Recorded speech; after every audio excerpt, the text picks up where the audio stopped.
Moving on to item 8.0, reports by principals.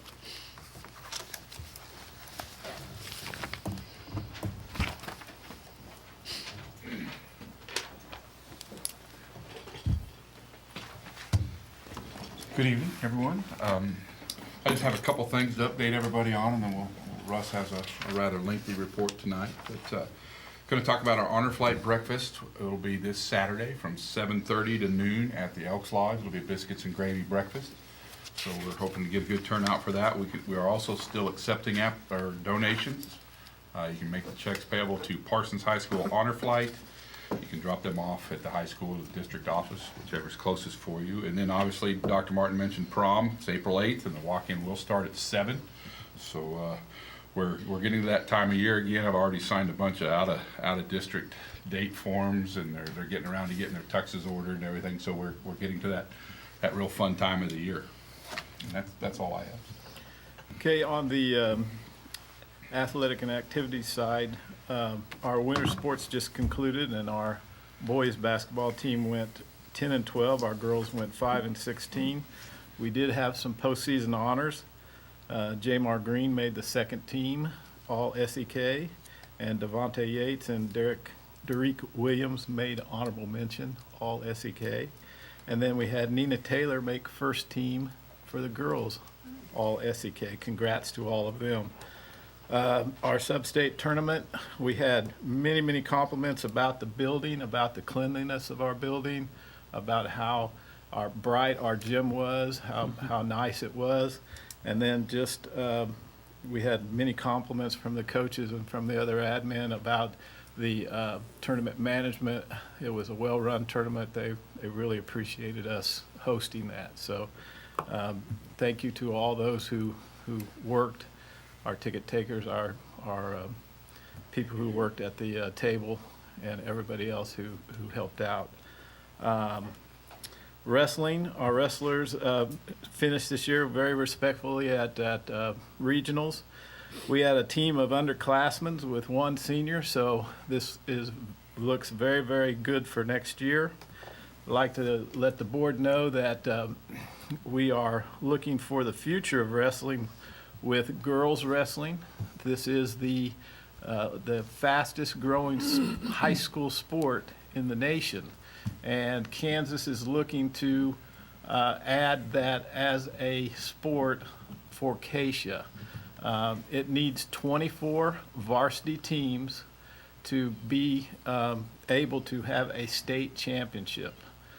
This year they did have a girls state championship in McPherson. I believe there were like 16 teams, but there were 20 schools that were represented there.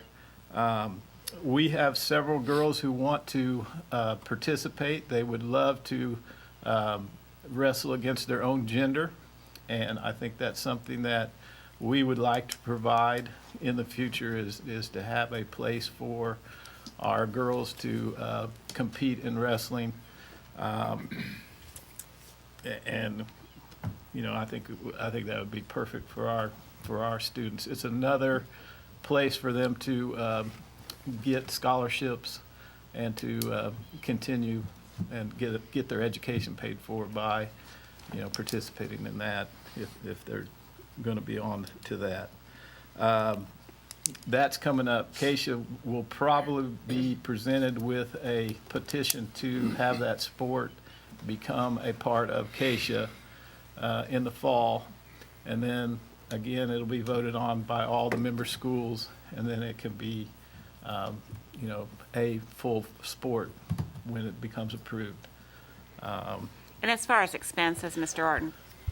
It's going to be concurrent with the boys wrestling, so you know, the singlets, we don't have to pay for uniforms. We would probably have to provide a coach for that. The meets are at the same time the boys are, and the girls would be provided an opportunity to wrestle against their own gender, and if that's not available, they can choose to wrestle against the boys, or they can sit out that meet. There are many meets that this year there were many meets that were just girls, only. So there are going to be many opportunities for them to just wrestle against their own gender. I think it's exciting to have that come about. So, So with the SEK, how many? you I know, we had right at least now, one in our team this year, didn't we? Yeah, I What think about the rest of the SEK? How many? I think we were the only one that had Labette had a girl wrestler, and we did. I think we were the only two in the SEK that did. Okay. I don't know that it would become we would have to have a majority of the SEK schools have a girl wrestling before it would become an SEK event. But again, that doesn't preclude you from having it Sure. as a Acacia sport. So, boys swimming. Our boys finished this year, and all of our swimmers improved their times in all of their strokes. So, again, it's just showing improvement over the year. They had a very successful year in that. Spring sports have started. We have quite a few people out. Track has 43 participants out. That's great. Baseball 23, softball 20. Girls swimming has 5.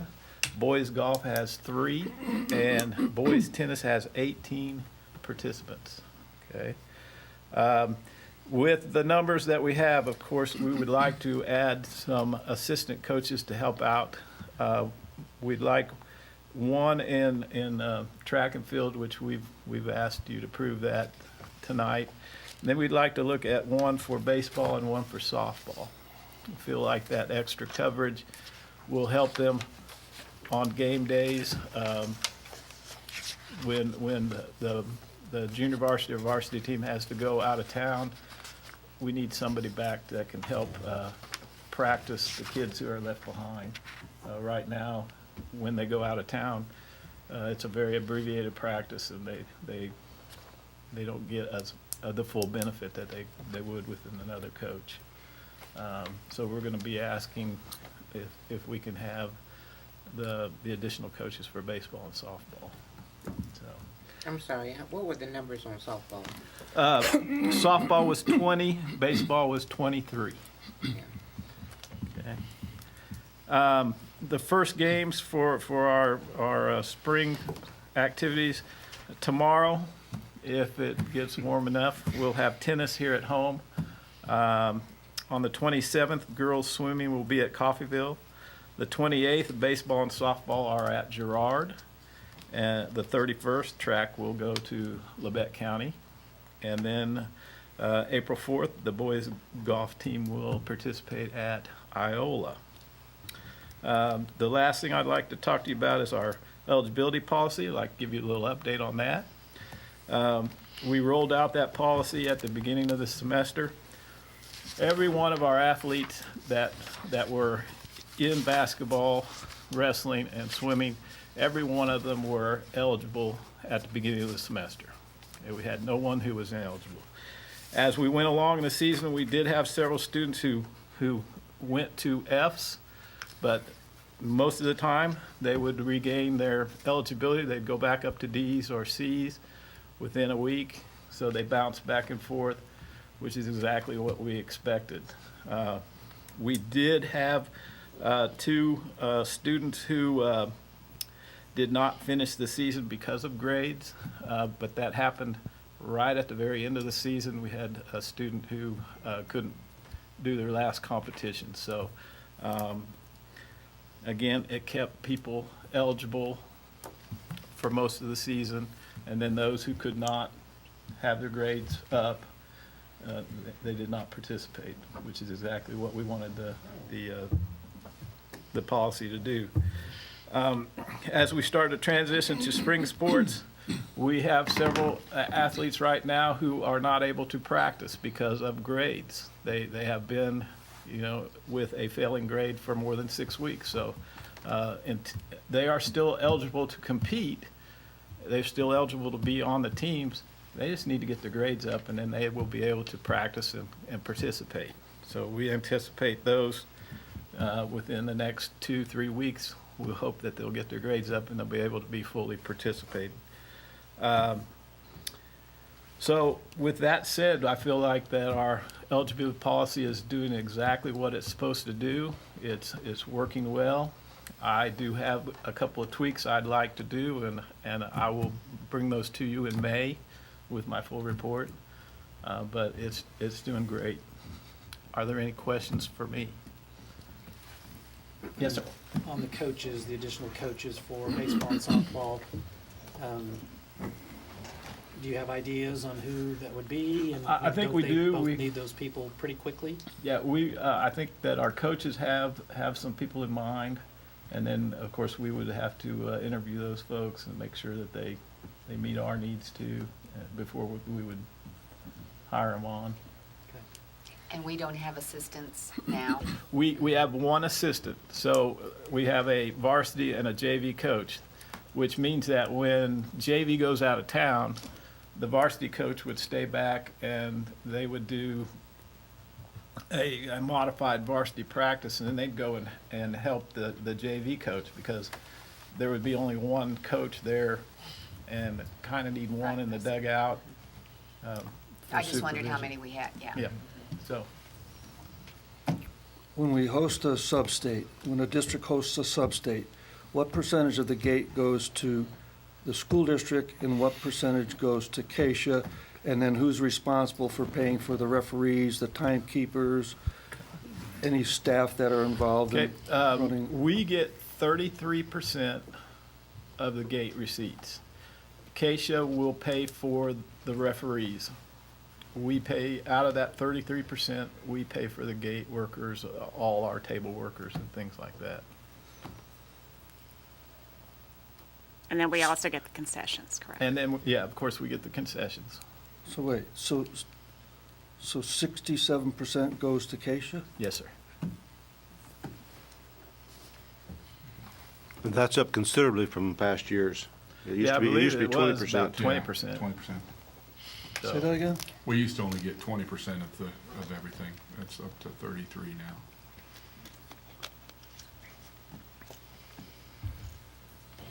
That's for all nights? Yes, ma'am. Okay. Any other questions? So I'm just, still on the coach. Oh, yes, sir. thing. So would it have to come back to us for board approval? So like, it's gonna be April before? Well, I'd like to be able to hire them and then bring those names for board approval. We do Typically. retroactive contracts, Retroactive all so the time. that's Okay. fine, yeah. So, I just think it's a good idea for safety purposes. Yes, sir. And Right. everything. Those are good numbers. yeah, I'm pleased with our Especially numbers. track. Very, And very they'll go up when, is this including the people that are ineligible now, these numbers? No, these include So they'll those go up. who are, Yes. because no one is ineligible. They're just not able to practice and participate right now. They're still eligible. Are they included in these? Yes, numbers? ma'am, they are Okay. included in those numbers. Anything else for Mr. Rogers, Mr. Orton? Okay, thank you very much. Thank you. Do we need to amend the agenda to approve the hiring of new coaches? Or can we do that with something we have on here? I think our intention is, since they're not on the payroll yet, is to take action on that next month when their contract would start between now and next But month. we are giving them permission to interview and hire coaches. Yes, I don't think there's any issue with that. We just want to approve contracts. Right. So we're going to proceed as planned, and then we'll take care of that. Unless I hear a bunch of yelling and screaming about that. Never know. Never know, huh? Never know. Okay. Let's proceed as planned then.